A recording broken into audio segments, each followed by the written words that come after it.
It is the latest development in the province's controversial plans for Ontario Place. The Ford government has reportedly signed an almost century-long lease with the private company set to build a water park and spa on the public lands. With no details publicly released, opposition leaders are demanding to see the contract. This government is committing to a backroom 95-year lease with absolutely no details. Government side, come to order. Failed to show Ontarians what value this deal has for the people of this province. When will this government come clean about this backroom deal? This site is sitting there empty and not enjoyed by families like it was back in the 70s and 80s. This site now, with the plans that we showed last week, will have something for everyone to enjoy. NDP wanted to rush.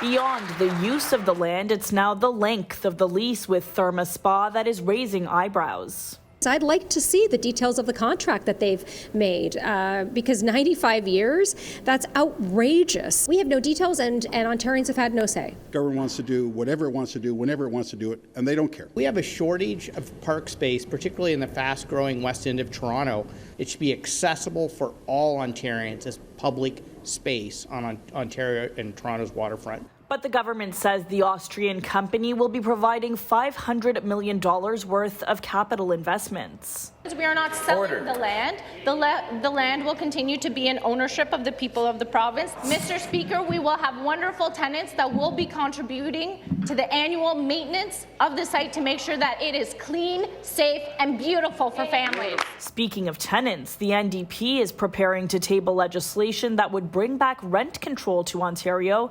The Ford government scrapped rent control for new builds when they took office in 2018. We are creating homes that are incredibly expensive. We know it's the most effective way to immediately stabilise rental prices for Ontario's 1.4 million renter households. The NDP will also call for vacancy control, which would put a cap on the amount rent can be raised after a tenant leaves. We have a crisis across this province. So I know that that crisis exists in the backyards of Conservative MPPs. So I hope that they're listening to their constituents. But it's unlikely the bill will get Conservative support. We asked the government about the issue when they tabled new housing legislation 2 weeks ago. If you truly want to protect renters, help them with the affordability crisis, why not bring back rent control? Well, because we want to build upon our success. We wanted to have more purpose-built rental. We were woefully lacking purpose-built rental.